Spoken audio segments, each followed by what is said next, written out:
এই সংসারে সব থেকে বেশি কঠিন কাজ কোনটা?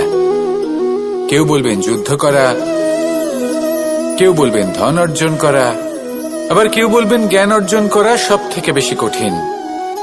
এবার প্রত্যেক ব্যক্তির নিজস্ব অভিজ্ঞতা আছে, আর সেই অনুসারে তার নিজস্ব একটা উত্তর আছে। সাধারণভাবে দেখতে গেলে এই সংসারে সব থেকে কঠিন হল তপস্যা করা, অর্থাৎ সব কিছু ত্যাগ করে তপস্যায় নিজেকে বিলীন করে দেওয়া। এবার এর থেকে বেশি কঠিন এই সংসারে আর কি বা হতে পারে? এই সংসারে, এই সমাজে, নিজের পরিবারের মধ্যে থেকেও ধৈর্য ধরে সামনে অগ্রসর হওয়া, এটা হলো সব থেকে কঠিন কাজ। কারণ যখন আপনি তপস্যা করেন তখন সেখানে আপনার ধৈর্য ভাঙার মতো কেউ থাকেন না, না কোনো বন্ধু, না কোনো আত্মীয়, না কোনো শত্রু, কেউ না। কিন্তু যখন আপনি এই সমাজে, এই পরিবারে থাকেন, কোনো না কোনো ব্যক্তি এসে আপনার ধৈর্যের বাঁধ ভেঙে দেওয়ার ক্ষমতা রাখেন। তারা আপনার ধৈর্যের বাঁধ ভেঙে দেয়, আর কখনো কখনো তারা অনিচ্ছাকৃতভাবেই সেটা করে থাকেন। কারণ তাদের মানসিকতা আপনার থেকে আলাদা, তাদের কর্ম আপনার থেকে আলাদা, তাদের দৃষ্টিভঙ্গি আপনার থেকে আলাদা, জীবন যাপন আপনার থেকে আলাদা। সেক্ষেত্রে আপনি ধৈর্যচ্যুত হন, প্রসন্নতা আপনার থেকে ছিনিয়ে নেওয়া হয়। সেই জন্য এই সংসারে, এই পরিবারের থেকেও ধৈর্য ধরে সামনে অগ্রসর হওয়া কোনো পর্বতের শিখরে গিয়ে তপস্যা করার থেকেও অনেক বেশি কঠিন। আর যে ব্যক্তি এই সমাজেই, এই পরিবারে, সেই সকল মানুষের মধ্যে থেকে গিয়েও ধৈর্য ধরে অগ্রসর হতে থাকেন, যারা এই কাজটা শিখে নিতে পারেন, তারাই কিন্তু জীবনে আনন্দ লাভ করতে পারেন। এই ধৈর্যই শেষে আপনার জীবনে প্রসন্নতা বহন করে আনবে। তাই ধৈর্য ধরে জীবনের পথে অগ্রসর হন, আর আমার সাথে ভালোবেসে বলুন, রাধা রাধা।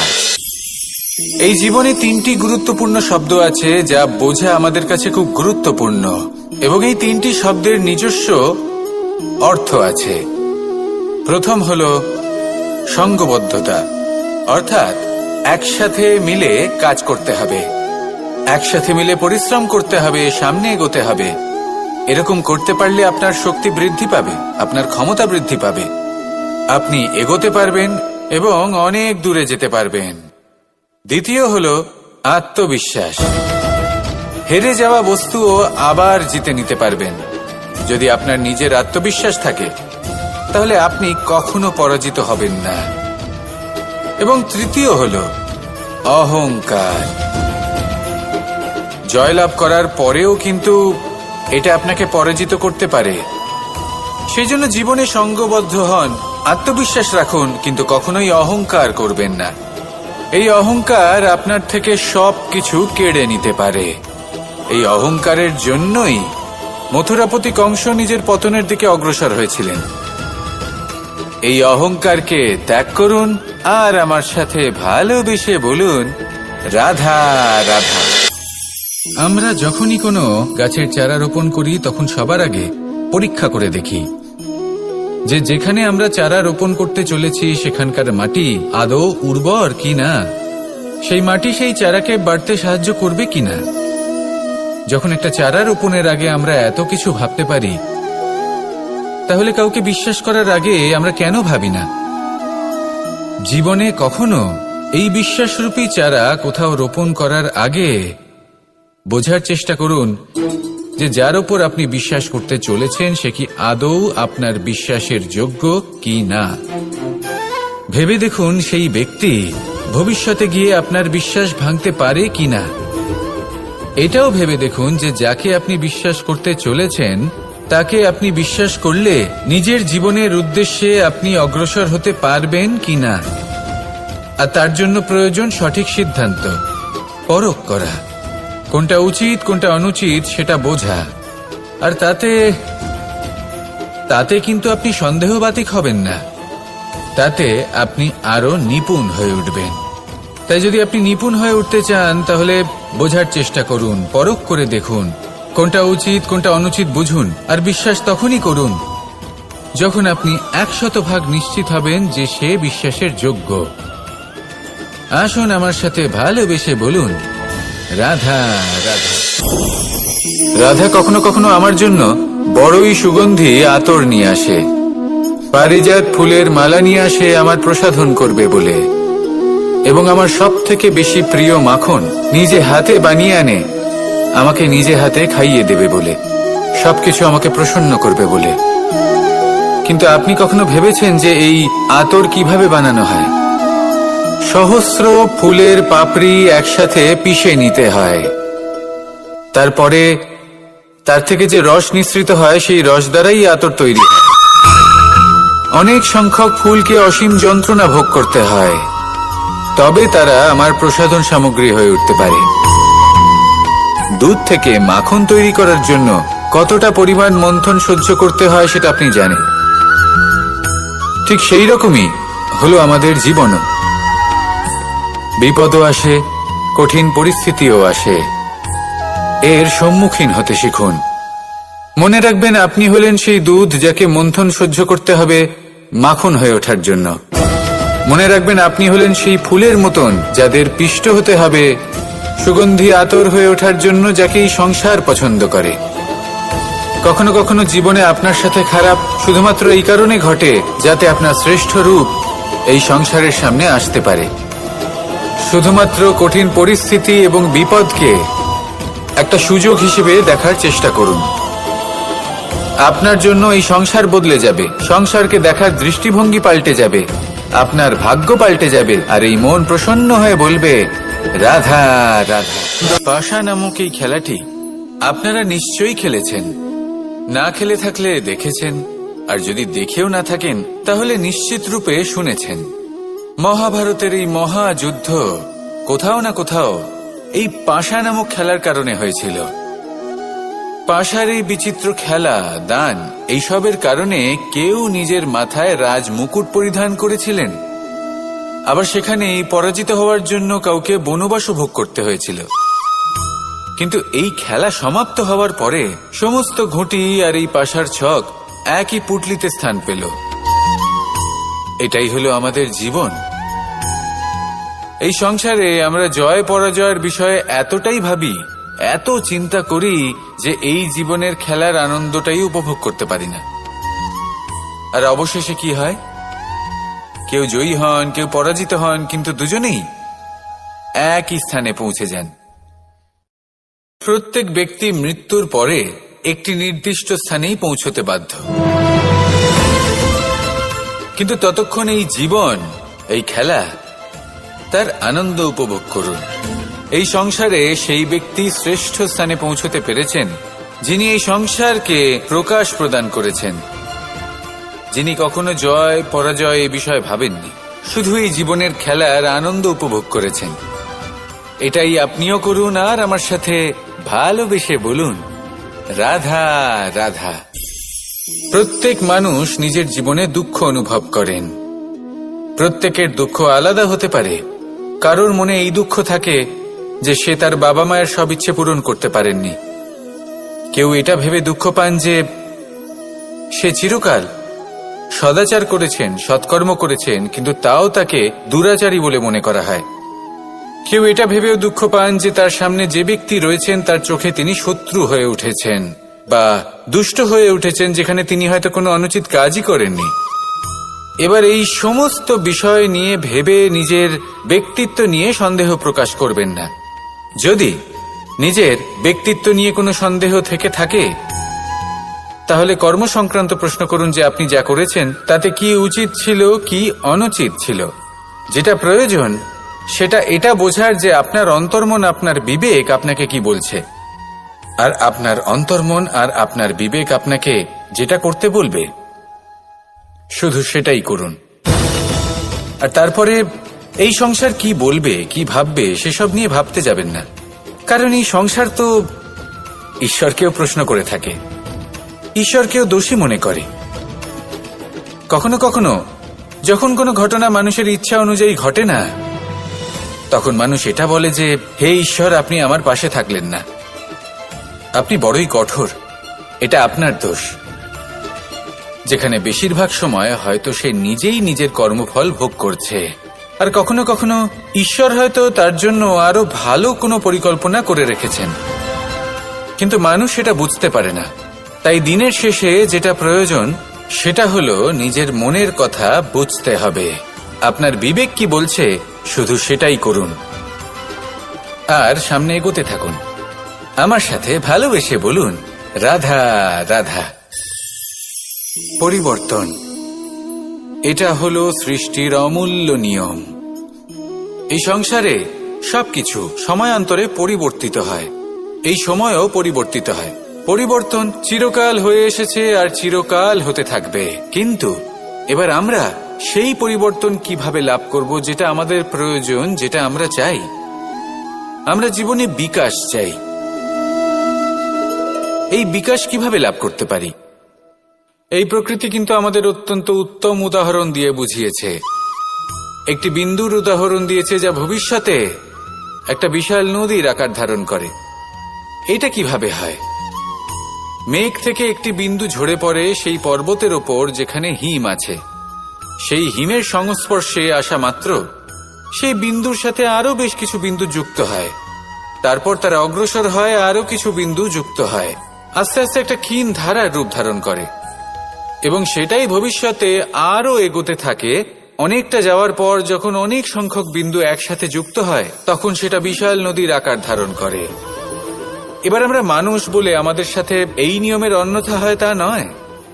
আমরাও এই প্রকৃতির অংশ, আমাদের ক্ষেত্রেও একই নিয়ম প্রযোজ্য। যখন পরিশ্রম করে অনেক সংখ্যক বিন্দু আমরা একত্রিত করব তখনই পরিবর্তনের নদী প্রবাহিত হবে। প্রয়োজন হলো নিরন্তর পরিশ্রম করা এবং ধৈর্য ধরা। এটা করতে থাকুন, জীবনে সবকিছু লাভ করতে পারবেন, কারণ প্রকৃতি আমাদের এটাই শিখিয়েছে। আর আমরা এই ব্রহ্মরই একটি অংশ, যার দ্বারা এই ব্রহ্মাণ্ড নির্মিত। আসুন আমার সাথে ভালোবেসে বলুন, রাধা রাধা। কখনো এই প্রকৃতির দিকে তাকিয়ে থাকবেন। এই প্রকৃতি অনেক ধরনের শিক্ষা দেয়। কোন একটা গাছকে দেখুন কিভাবে সে মাটি থেকে জল শুষে নেয়। সে ঝড় হোক বা হোক কড়া রোদ সব সহ্য করে এবং অবশেষে সে ফল ধারণ করে। আর সেই ফল উৎপন্ন করার পরে সে ফল কিন্তু সে নিজে গ্রহণ করে না, এই সংসারকে প্রদান করে, যাতে পশু পাখি মানুষ তারা এই ফল গ্রহণ করে শক্তিশালী হয়ে উঠতে পারে, সুস্থ থাকতে পারে। সেভাবেই নদী, সরোবর এরা নিজেরাও কিন্তু নিজেদের জল গ্রহণ করে না, মাটিকে প্রদান করে, পশু পাখিকে প্রদান করে। সূর্য নিজেও নিজের জন্য প্রজ্বলিত হয় না, সে প্রকাশ ছড়িয়ে দিতে চায় আমাদের সবার কাছে, সে আলো পৌঁছে দিতে চায়। এই প্রত্যেকের কর্মে পরমার্থ নিহিত আছে, আর সেই জন্যই এদের সকলকে পুজো করা হয়। তাই মনে রাখবেন, আপনার কাছে জীবন যাপনের অতিরিক্ত যা কিছুই আছে তা পরমার্থের জন্য। তাহলে তার সদ্ব্যবহার করুন আর আমার সাথে ভালোবেসে বলুন, রাধা রাধা। আমরা প্রত্যেকেই অবশ্যই এমন সময় দেখেছি যখন অনেকগুলো সমস্যা একসাথে আমাদের জীবনে এসে পড়ে। সমস্যা আমাদের প্রত্যেকের জীবনেই থাকে। আমরা তার সমাধান খুঁজতে চেষ্টা করি, কখনো সমাধান খুঁজে পাই, আবার কখনো যতই চেষ্টা করি না কেন কোনো সমাধান খুঁজেই পাই না। আর যখন এটা হয় তখন মানুষ অত্যন্ত বিচলিত হয়ে পড়েন। নিজের আত্মীয় স্বজন, নিজের বন্ধু বা সংসার এদের ওপরে এই দোষ চাপিয়ে দেন যে এদের জন্যই এই সমস্যা এসেছে। এবার যদি আমি আপনাকে কোনো পরামর্শ দিই তাহলে এটাই বলবো যে দৃষ্টিভঙ্গি পাল্টে দেখুন। এই দৃষ্টিভঙ্গি দিয়ে দেখুন যে এই সংসারে যে সমস্যায় আসুক না কেন তার জন্য কেউ দোষী নয়, না আপনি না অন্য কেউ।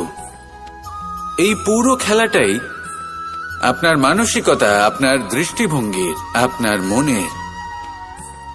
কিভাবে বোঝাচ্ছি? যখন আমাদের মন শক্ত থাকে তখন কঠিন থেকে কঠিনতর পরিস্থিতিও আমাদের জীবনে খুব বেশি হলে প্রতিস্পর্ধা হয়ে থেকে যায়। সেখানে যদি আমাদের মন দুর্বল থাকে, তখন অল্প কঠিন পরিস্থিতিও আমাদের কাছে খুব বড় সমস্যা হয়ে যায়, তাই না? একটা শক্ত মন কঠিন পরিস্থিতিকে প্রতিস্পর্ধা হিসেবে দেখে আর তার মধ্যেও একটা সুযোগ খুঁজে নেয়। আমাদের শুধু এটাই করতে হবে। এই সংসারে অন্য কাউকে দোষী মনে করলে আপনার সমস্যা দূর হয়ে যাবে না। সেই জন্য এই সংসারকে দোষ দেওয়ার বদলে এই সমস্যার মূলে চলে যান, সেটাকে বুঝুন, নিজের এই মনকে শক্ত করে তুলুন। যদি আপনার মন শক্তিশালী হয়, তাহলে এই সংসারে অনেক বড় বড় কঠিন থেকে কঠিনতর পরিস্থিতিও যদি আসে, আপনার জীবনে যতই বড় বড় সমস্যা আসুক না কেন, আপনার লক্ষ্য লাভে বাধা দিতে পারবে না। আসুন আমার সাথে ভালোবেসে বলুন, রাধা রাধা। আমরা সবাই পাথর দেখেছি, পর্বতও দেখেছি, শুকনো পাতাও দেখেছি, শ্যামল বনানীও দেখেছি। কখনো ভেবেছেন পাথরের অস্তিত্ব কিন্তু ততক্ষণ পর্যন্ত যতক্ষণ সে পর্বতের গায়ে আটকে থাকে। যখন সেই পর্বত থেকে সেই পাথর ভিন্ন হয়ে যায় ও নিজের অস্তিত্ব হারিয়ে ফেলে। আস্তে আস্তে কখনো পাথর কেটে বা কখনো পিষ্ট হয়ে সেই পাথর আস্তে আস্তে মাটিতে পরিণত হয় এবং পূর্ণরূপে নিজের অস্তিত্ব হারিয়ে ফেলে। এটাই পাতার সাথেও হয়। এই পাতা যতক্ষণ গাছের ডালের সাথে যুক্ত ততক্ষণ তার অস্তিত্ব থাকে। যখনই ডাল থেকে বিচ্ছিন্ন হয়, সেও নিজের অস্তিত্ব হারিয়ে ফেলে। আর এটাই আমাদের সাথেও হয়। যতক্ষণ আমরা নিজেদের আপনজনের সাথে যুক্ত থাকি, আমাদের অস্তিত্ব বজায় থাকে। যখন আপনজনদের সাথে সম্পর্ক ছিন্ন করি, তখন আমরাও আমাদের অস্তিত্ব হারিয়ে ফেলি। এবার এই সংসারের প্রত্যেক ব্যক্তি স্বতন্ত্র থাকতে চান, আর অনেক ব্যক্তি স্বতন্ত্র থাকবেন বলে আপনজনদের দূরে করে দেন আর তাদের সাথে এই সম্পর্ক ছিন্ন করেন। এটা কি সত্যি প্রয়োজন? আপনজনদের সাথে সম্পর্ক ছিন্ন করে নিজের অস্তিত্ব হারিয়ে ফেলা প্রয়োজনীয়, নাকি আপনজনদের সাথে সম্পর্ক বজায় রেখে নিজেদের স্বতন্ত্র করে রাখা সেটা আবশ্যক? নির্বাচন আপনারই। আসুন আমার সাথে ভালোবেসে বলুন, রাধা রাধা। আপনি কি কখনো নৌকা যাত্রা করেছেন? করে না থাকলেও নিশ্চয়ই দেখেছেন যে এই জল যা নিজের অন্তরে সব কিছু সমাহিত করে নিতে পারে, এই নৌকা সেই জলের ওপরেই ভেসে থাকে। নদীর স্রোত কাটিয়ে সে সামনে অগ্রসর হয়। কিন্তু যদি এই নৌকায় কোনো ছিদ্র হয়, তাহলে কিন্তু সেই নৌকা ডুবে যাবে। আর এতে কোনো তফাৎ হবে না যে সেই ছিদ্র ছোট নাকি বড়, নৌকা ডুবে যাবে। এই ছিদ্র হলো আমাদের জীবনে আমাদের অপগুণ, আমাদের দোষ, আমাদের বিকার। কখনো এটা ভাববেন না যে এই দোষ খুবই ছোট, এতে কিছুই যাবে আসবে না। না, সেই ছোট দোষ, সেই ছোট বিকার যদি সেটাকে শুধরে না নেন, তাহলে সেটা আপনাকে আপনার পতনের দিকে নিয়ে যাবে। শেষ পর্যন্ত এটা আপনার উপর নির্ভরশীল যে আপনি কি চান। আপনার জীবনের এই নৌকা এভাবেই ডুবে যেতে দেখবেন, নাকি নিজেকে শুধরে নিয়ে সেই নৌকার সেই ছিদ্রটাকে ভরিয়ে তুলতে চাইবেন? নির্বাচন আপনার। আসুন আমার সাথে ভালোবেসে বলুন, রাধা রাধা। জল, জলই পৃথিবীতে বেঁচে থাকার জন্য আবশ্যক তো বটেই, কিন্তু এই জল আমাদের একটা অত্যন্ত গুরুত্বপূর্ণ শিক্ষা প্রদান করে। কখনো এই জলকে দেখেছেন?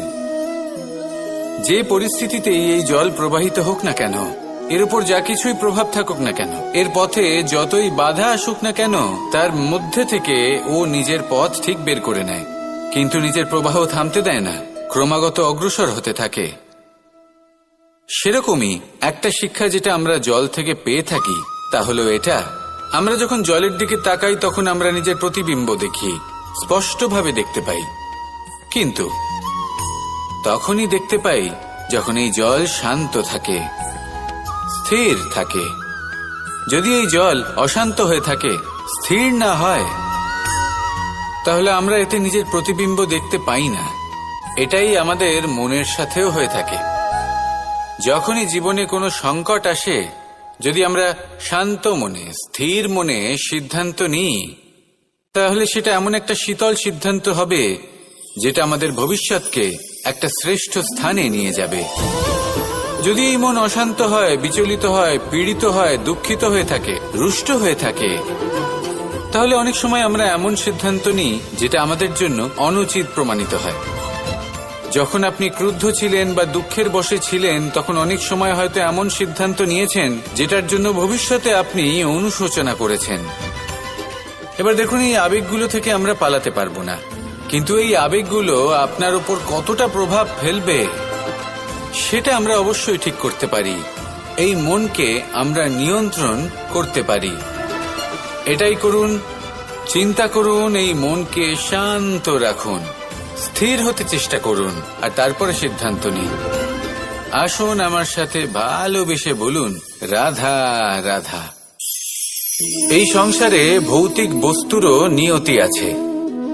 যারাই এই সংসারে আসে বা উৎপন্ন হয়, তারা কিছুমাত্র সময় পর্যন্তই এখানে থাকতে পারে, আর তারপরে সেও লুপ্ত হয়ে যায়, অর্থাৎ সে নিজেও এই পঞ্চমহাভূতে সমাহিত হয়ে যায়।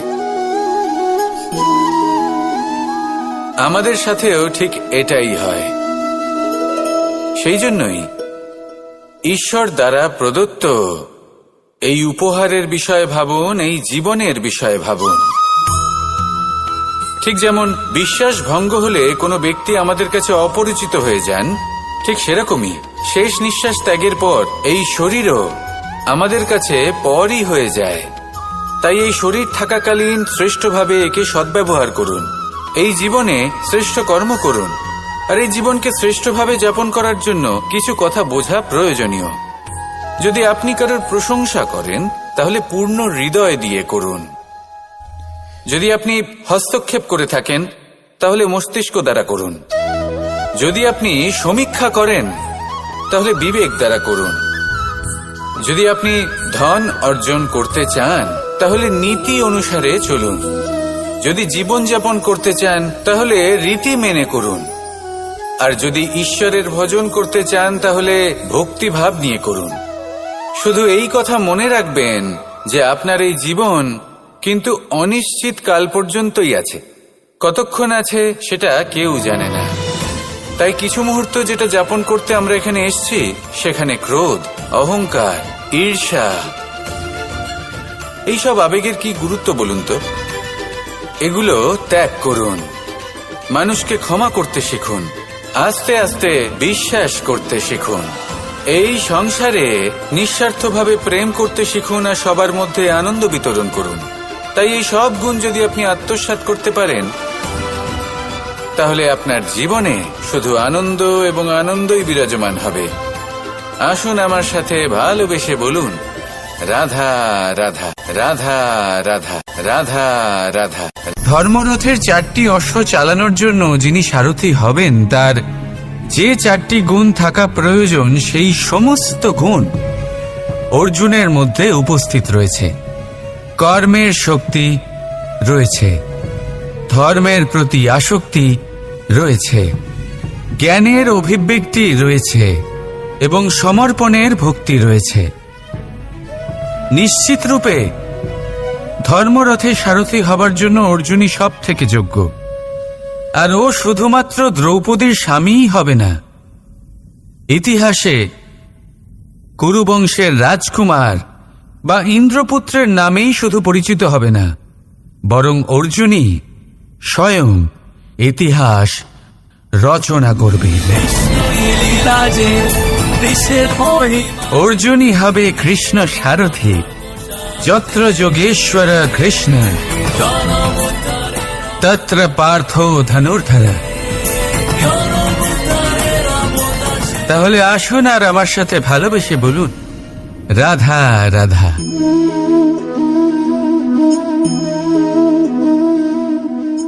আপনার কি মনে হয় আমি কি করছি? আপনি বলবেন আমি প্রদীপ জ্বালাচ্ছি।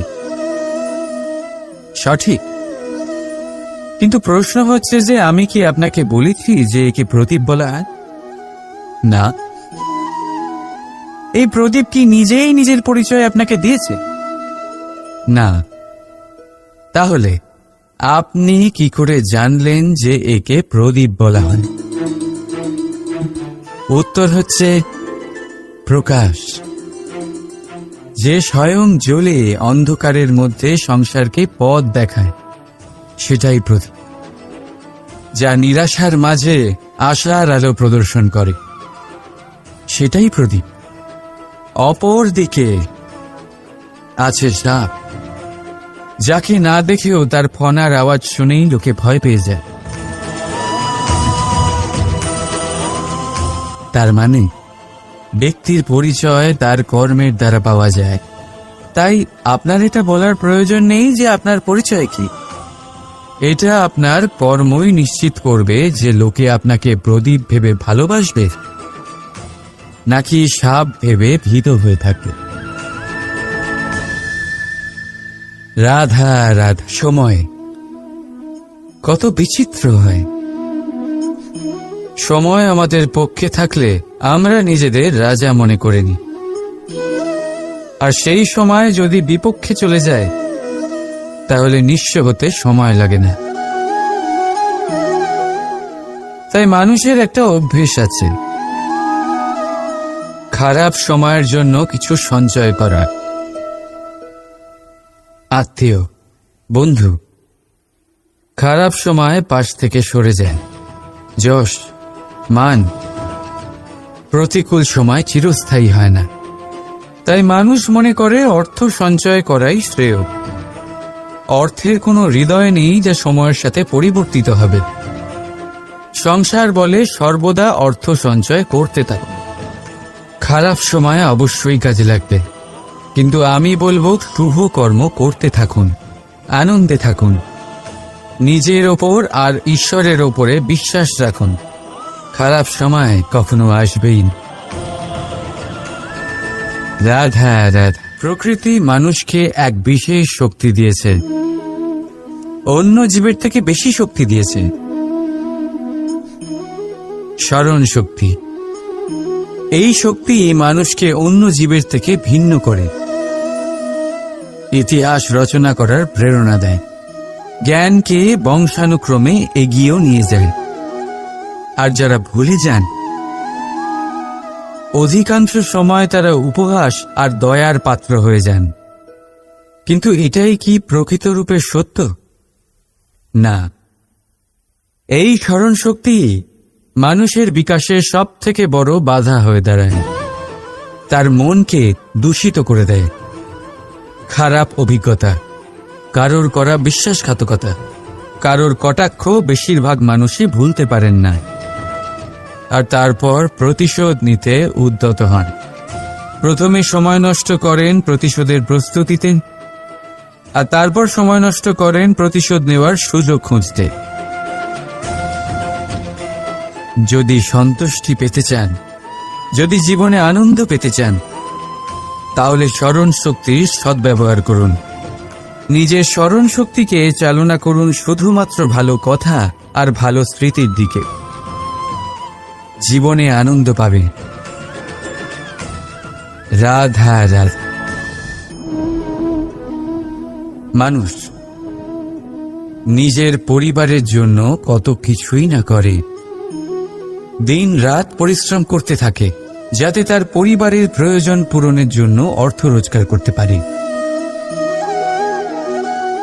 কিন্তু শুধু অর্থ রোজগার করাটাই কি যথেষ্ট?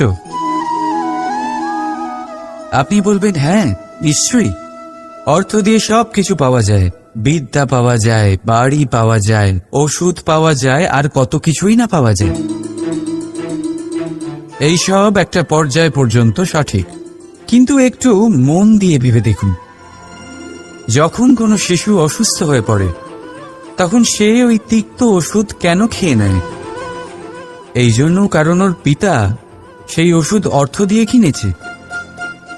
না, বরং এই জন্য কারণ তার পিতা যে তার সামনে দাঁড়িয়ে, তার ওপরে তার বিশ্বাস আছে, বিশ্বাস আছে যে উনি তার কিচ্ছু হতে দেবেন না।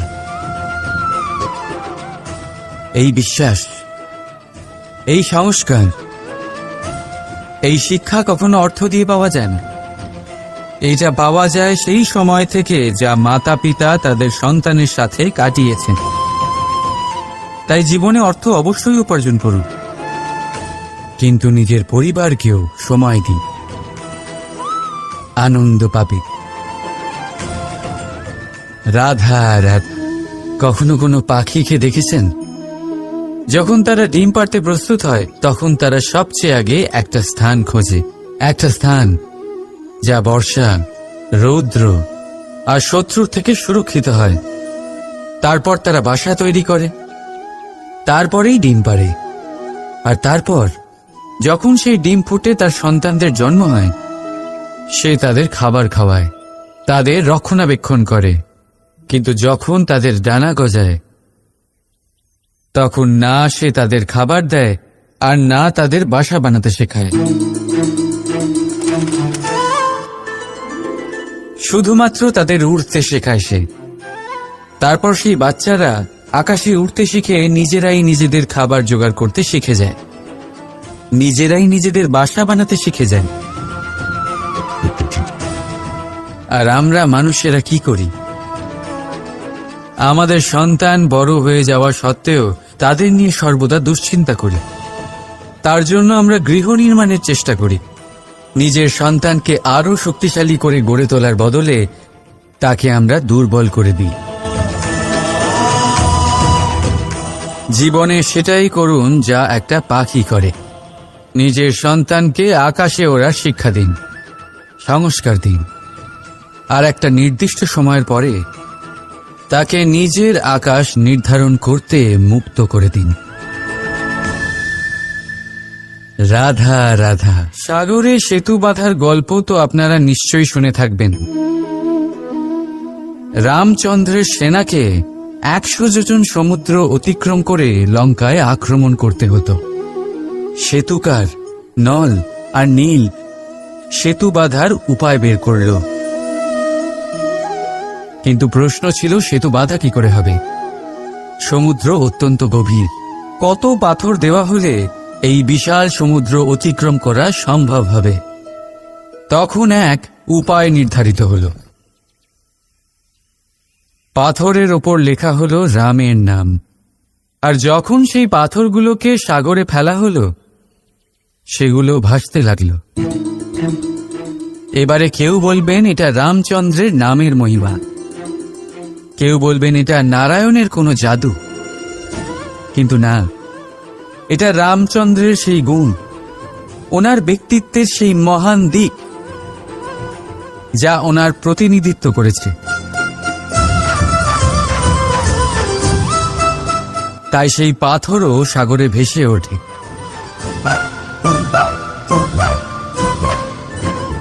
ঠিক সেইভাবেই যেখানে আমরা থাকি না, সেখানে আমাদের গুণ আমাদের প্রতিনিধিত্ব করে। আমাদের নামের শক্তি আমরা নিজেরাই তৈরি করি, আমাদের কর্ম দিয়ে, আমাদের গুণ দিয়ে। এবার সিদ্ধান্ত আপনার যে আপনার নামের সাহায্যে কেউ বিপদ থেকে উদ্ধার হবে, নাকি আপনার দুষ্কর্মের ফলে কেউ ডুবে যাবে। ভালো করে ভেবে দেখুন। রাধা রাধা। আমাদের জীবনে গুরুজনেরা, জ্ঞানী মানুষজন সবসময় একটা কথা বলেন, ধৈর্য ধরো। শুধুমাত্র দুটো শব্দ, কিন্তু কতটা বিশাল সেটা বোঝার চেষ্টা করুন। ছোট একটা অস্ত্র হাতে নিন এবং একটা বিশাল পর্বতে নিরন্তর প্রহার করতে থাকুন। ধৈর্য ধরে সেই কাজ করতে থাকুন। এমন একদিন আসবে এই বিশাল পর্বতে আপনি একটা পথ তৈরি করবেন। কোনো ধনুর্ধর যখন নিজের বিদ্যা অর্জন করেন তখন তাকেও ধৈর্য ধরতে হয়, তার নিজেকে সময় দিতে হয়, তবেই সে ধনুর্বিদ্যা শিখতে পারে। সেইভাবে আমাদের জীবনেও ধৈর্য ধরার খুব প্রয়োজন। পরিবারে ধৈর্য রাখতে পারলে তাহলে আস্তে আস্তে দেখবেন প্রেম বৃদ্ধি পাচ্ছে। সমাজে যদি ধৈর্য রাখতে পারেন তাহলে আস্তে আস্তে এই সমাজ আপনাকে সম্মান করবে। যদি নিজের জীবনে ধৈর্য রাখতে পারেন তাহলে নিজে থেকেই আত্মবিশ্বাস বাড়বে, নিজের বিকাশ হবে। জীবনে সবই সম্ভব যদি ধৈর্য রাখতে পারেন। হয়তো আস্তে আস্তে হবে, কিন্তু হবে অবশ্যই। শুধু ধৈর্য রাখুন, কারণ ধৈর্যই সব থেকে বড় পুঁজি। আসুন আর আমার সাথে ভালোবেসে বলুন, রাধা রাধা।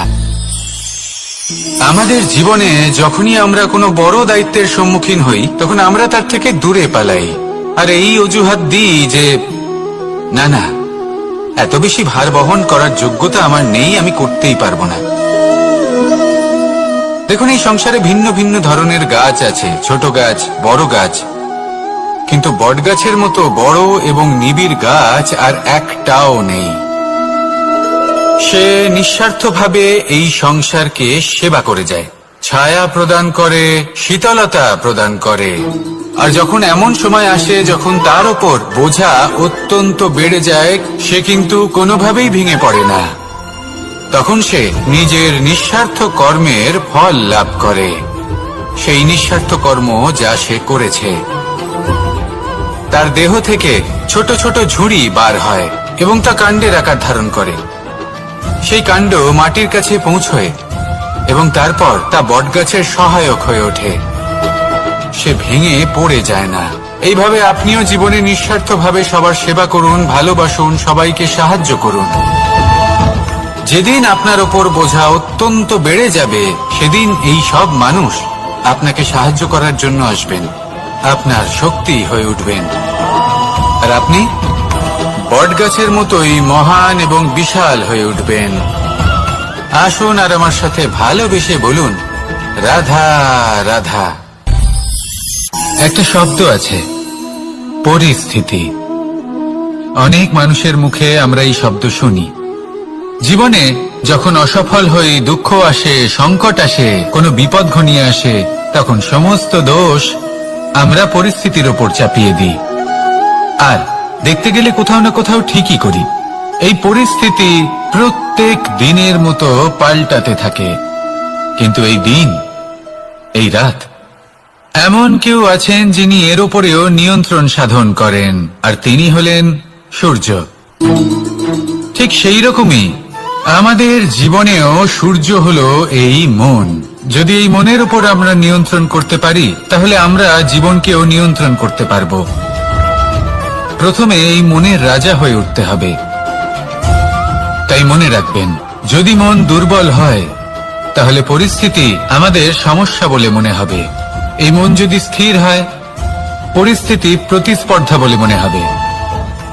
আর এই মন যদি শক্তিশালী হয়ে ওঠে, তাহলে যে কোনো পরিস্থিতি আপনার কাছে একটা সুযোগ মাত্র, এমন এক সুযোগ যাতে অগ্রসর হয়ে আপনি মহান হয়ে উঠতে পারেন।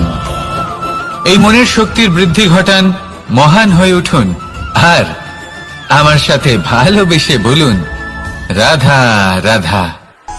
খুব সুন্দর একটা কাহিনী আছে। একবার এক ব্যক্তি নিজের অসফলতার জন্য ত্রস্ত হয়ে সময় দেবতার তপস্যা করতে বসলেন। উনি তপস্যা করলেন এবং সময় দেবতা প্রসন্ন হলেন, মানুষের রূপ ধারণ করে ওনার সামনে প্রকট হলেন। এবার সেই ব্যক্তি ওনাকে জিজ্ঞেস করলেন যে কি এমন আছে যার জন্য আপনি বারবার জয়ী হন আর আমি চিরকাল পরাজিত হয়ে থাকি? কেন এত পরিশ্রম করা সত্ত্বেও আমি সাফল্য লাভ করতে পারি না? তখন সময় দেবতা উত্তর দিলেন যে দিন হোক বা রাত, ঝড় হোক বা ভূমিকম্প, রোদ হোক বা বৃষ্টি হোক, সময়ের সূত্রপাত হোক বা প্রলয়, আমি থামি না, আমি চলতেই থাকি। আর সেই জন্য যিনি থেমে যান তিনি পরাজিত হন আর আমি জয়ী হই। এটাই আমাদের শিখতে হবে। জীবনে সবসময় চলতে থাকুন, কখনো থামবেন না। হ্যাঁ, কিছুক্ষণের জন্য বিরতি নিতে পারেন, বিশ্রাম করার জন্য, নিজেকে আরো সশক্ত করে তোলার জন্য, কিন্তু থেমে যাবেন না। নিরন্তর কর্ম করতে থাকুন, পরিশ্রম করতে থাকুন, তবেই এই সংসার আপনাকে মনে রাখবে। আসুন আমার সাথে ভালোবেসে বলুন, রাধা রাধা।